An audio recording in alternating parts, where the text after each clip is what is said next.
December 2005. We've reached the end of another year. I'm still working at Norlake Manufacturing. It's my third month there. Not going to be a lot of work talk, I think, for a while, since I was at Norlake for almost 20 years, with a small gap in between. But when we get in the middle of it, I should say, when we get to that, we'll talk about it. But that's way in the future. Still living in North Ridgeville. Don't know anything else that's going on in my life. So let's just get to the books. The first book that I read in December of 2005 was Final Destination, Destination Zero by David Melnty. That's what it looks like. In my McKinty, maybe? Is that a C or an E? I don't know. Because it's a cheap pen that I used. Anyway, Final Destination, Destination Zero. In this book, our main character is Patty Fuller. And she has a vision. She's on a subway train. She has a vision of a bomb going off. Saves a bunch of people. Death starts coming for them. But the twist in this book is that when Patty starts investigating how to defeat death, she discovers that her great-great-grandmother, I believe it's great-great-grandmother, had a vision of a bread factory exploding and saved a bunch of people. Death started stalking them, but this all happened during the time of Jack the Ripper. So Patty's trying to stay alive, trying to save other folks, trying to figure out how her great-great-grandmother dealt with the same thing. And then you also have an FBI agent investigating this terrorist attack, because there was a bomb on a subway. So, of course, it follows typical Final Destination stories, but gives us that added twist of somebody in the past as part of the present character's family dealing with the same thing. Which, if you're going to have a book based on an existing property, a media tie-in, if you will, you don't want to just copy what's already come before. You need to add something a little special. So Final Destination, Destination Zero by David, whatever his last name is, McKinty. I really can't tell if that's an E or a C. What are you going to do? McKinty makes more sense, I think, than Melnty. Anyway, let's move on. The next book is Fangoria's 101 Best Horror Movies You've Never Seen by Adam Lukeman and Fangoria Magazine. Again, terrible pen, terrible ink. I can barely read this, but I believe it's Adam Lukeman. It's definitely Fangoria Magazine. This is what it says on the cover. 101 movies, lesser known movies. I think in the subtitle it says unheralded movies. And so you get a synopsis, of course the star's director, some trivia, just all sorts of interesting facts about these 101 movies that range from stuff dumped direct to video to just theatrical releases that just didn't do well initially. Looking at the description on Amazon, there are some great, it lists a few of the movies in the description that they talk about, and fantastic movies. Manhunter, great movie. Pumpkinhead, fantastic movie. What else was on there? Oh, some foreign films. So it mentioned Funny Games. I don't remember. I should. But some other foreign films they mention in the description, as well as it says like films overshadowed by a director's more popular movies. So it did mention Dario Argento's Opera. If you're a horror fan, a nice resource. I've seen tons of these movies, but not all of them. So it's always nice to have something like this to just kind of look through and go, oh yeah, I forgot about that movie and I haven't seen it. Let's see if I can find it somewhere to watch. But I don't have a copy of this at the moment. Fangoria's 101 Best Horror Movies You've Never Seen. Adam Lukeman and Fangoria Magazine.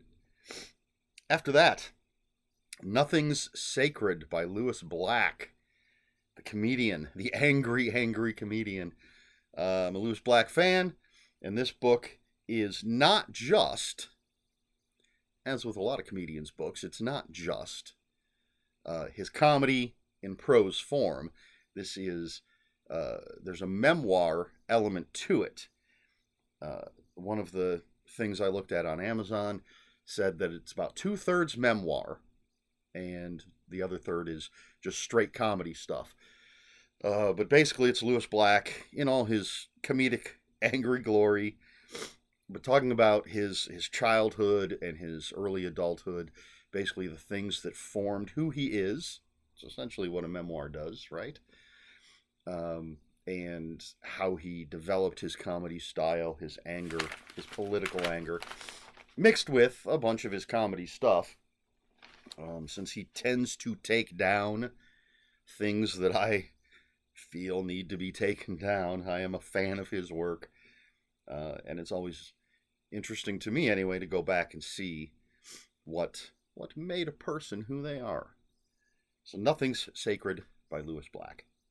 Excuse me. We've had crazy weather here in Ohio. Some warm days and then freezing days. We've had winter weather advisories all weekend. And I'm a little sniffly. And I apologize. But next up we have Star Trek New Frontier After the Fall by Peter David. Part of the New Frontier series, which is one of my favorite Star Trek prose series. Peter David, one of my favorite Star Trek writers. And so this takes place 3 years after the previous book, and the crew of the Excalibur, which is the main ship that we've been following throughout this series, the crew has sort of dispersed, all doing different things. There's been promotions, but this basically, I believe, focuses on Saquon, who has become the leader of the Tholian Protectorate, and his sister is getting married in one of those, hey, let's marry this person and that person and make things stronger between us kind of things. But then she's abducted, which of course could cause all sorts of problems throughout the planets.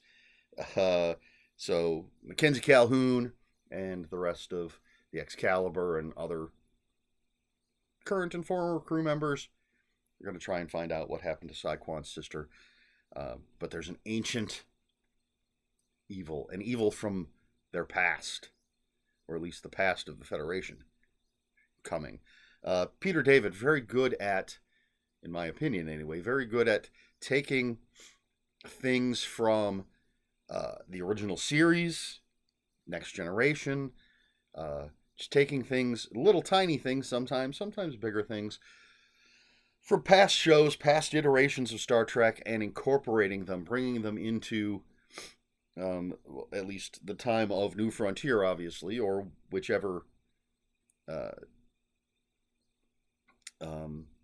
group of Star Trek he's writing in, but bringing it into it and making it a bigger thing. I remember the Planet Killer from the original series, and he brought it back in a Next Generation novel, if I'm not mistaken, and made it that it was it's been a long time since I read it, but I feel like it was something that had been created to fight the Borg, but then had gone rogue or something. I don't remember the details, but taking these things from old Star Trek stuff, bringing it into new Star Trek stuff. He does that very, very well.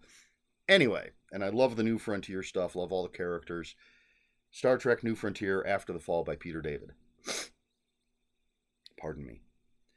Next up, we have Riverwatch by Joseph Nassis. That's how I say his name. That's how I've always said his name. Nassise. Nassis. Whether that's correct or not, I don't know, but that's what I'm going with. Riverwatch, Joseph Nassis. So we have Jake Caruso, and he and his construction team find a hidden chamber under a mansion that they're working on. So we kind of start with a bit of a trope. Hidden chamber discovered, opened, evil gets loose. Boom. So now this evil is terrorizing a small town, and Jake Caruso and some other people have to figure out what it is and how to fight it. Pretty simple setup, but I enjoyed this book. It was the first that I had read by him. It was sent to me, I believe at this time, I was writing reviews for Monster Librarian. I know at this time I was writing reviews for Monster Librarian. That's why I was sent this book. It was from Monster Librarian. All right, I'm 99% sure. But I enjoyed it very much. It was apparently Joseph Nassis's first novel, nominated for a couple of awards for Best First Novel. And I think it shows his abilities and his potential. You're going to see his name at least one more time. I think more than that. But I can think of at least one more book that I read by him. And he ended up with a couple of series, with, recurring characters and things like that. But it all started with Riverwatch. And yeah, it's if you can find it, I think it's worth your time. And it's always fun to go back and read early works from authors. Again, looking on Amazon, it said he's got over like 50 novels. Holy shit. I did not know he was quite that prolific. I have read the tiniest fraction of his stuff. But again, I think it's worth reading. The penultimate book for December of 2005, Buck Fever by Ben Redder, R-E-H-D-E-R, Ben Redder.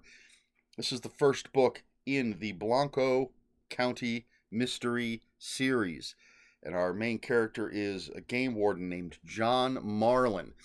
It's the week before deer season, which is kind of like Mardi Gras in Texas, at least in Blanco County. And so John Marlin, as well as, basically all the law enforcement, are dealing with just wild parties, poachers, all this other stuff. And a guy dressed in a deer costume is found dead. That starts our central mystery. But and there's also a buck running around being crazy, and some Colombians are going to show up. And gosh, I wonder what stereotypical business Colombians could be getting up to. And there's more murders. This is in the vein of Carl Hyacin and that sort of thing. It's it's a mystery, but it's also a little farcical. It's comedic. Lots of weird characters and weird goings on. Buck Fever, Ben Redder. And finally, the last book that I read in December of 2005, The Stupidest Angel by Christopher Moore. I'm going to go ahead and cheat a little. I'm going to jump to December of 2006.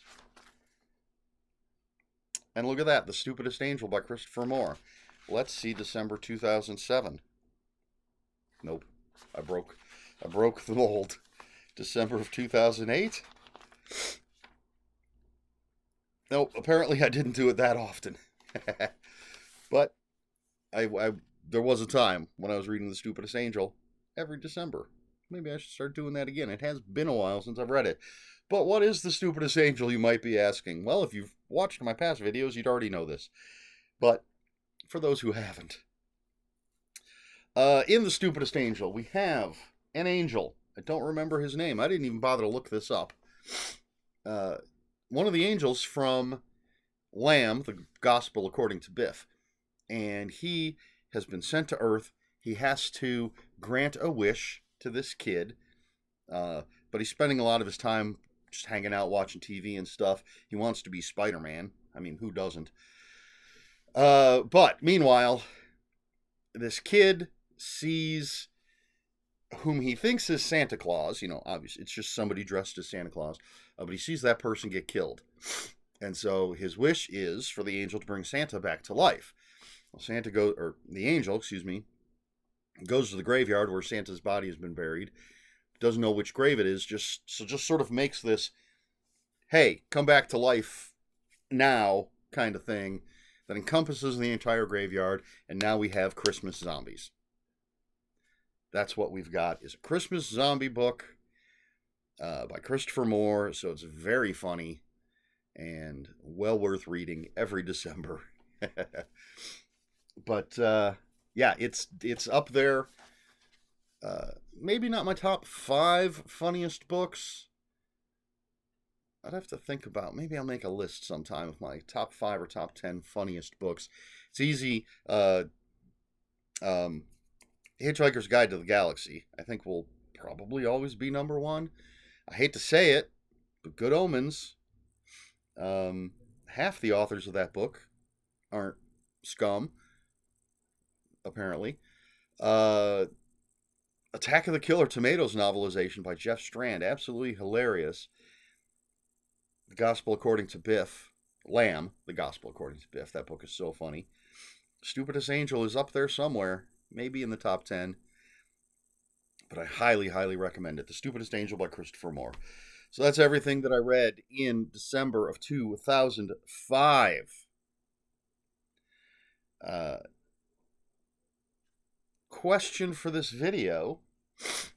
What is your favorite, or one of your favorite, obscure horror movies? A horror movie that maybe is unheralded or underappreciated, or not a lot of people, you don't think necessarily that a lot of people have heard of. A lot of us, I think, hang out in horror circles. So I know a lot of people online, a lot of people I interact with in the online community are familiar with tons and tons of horror movies, obscure horror movies, stuff even I've never heard of. But in the general populace, I know tons of horror movies that the people around me have never heard of. But what is your favorite, or one of your favorites? Something that, if you hear somebody likes horror movies, you're like, have you ever heard of or seen this one? I love it. I recommend it.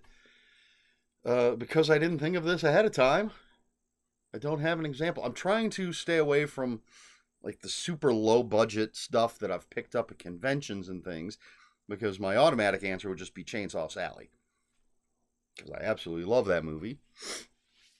I'm trying to think of something a little more readily available, perhaps, although a lot of these might be out of print. I was actually just thinking of 2001 Maniacs the other day, for some reason. The remake of the Herschel Gordon Lewis classic, 2000 Maniacs. And I enjoyed that movie. I enjoy the original. The original is very much a product of its time. 2001 Maniacs, I think, also a product of its time if you watched it without the title sort of giving away when it came out. I think if you're a horror fan and you watched that movie, you'd be able to guess the general time that it was made. Robert Englund is in it. I enjoy the cast. I recognize some of the people, but I can't remember any names. It's the story of a bunch of Northerners, college students heading south for spring break, I believe. And they end up in this small southern town where things aren't quite what they seem. And that small southern town is having a celebration of sorts. It's the original's fun. That's 2000 Maniacs. 2001 Maniacs, I think, is a lot of fun. If you're just looking for a good gory, fun time, give 2001 Maniacs a watch. It's not going to blow your mind. There's nothing. Can't think of the terminology that I wish to use, but it's not. It doesn't change the horror genre forever. It's not elevated horror, for lack of a better term. It's just a simple, lower budget, fun movie, in my opinion. So 2001 Maniacs is the one that I'm going to throw out there. What about you? Let me know in the comments below. If you have any comments, questions, or corrections, please put those in the comments below. Comments are open for spoilers. Just post spoiler warning. We try to be polite here on my channel. Please like, share, and subscribe. All the usual YouTube stuff. If you'd care to follow me on other social media, I'll have links for my Instagram and Bluesky in the description below. And that's all I've got for this week. So until next week, read more books.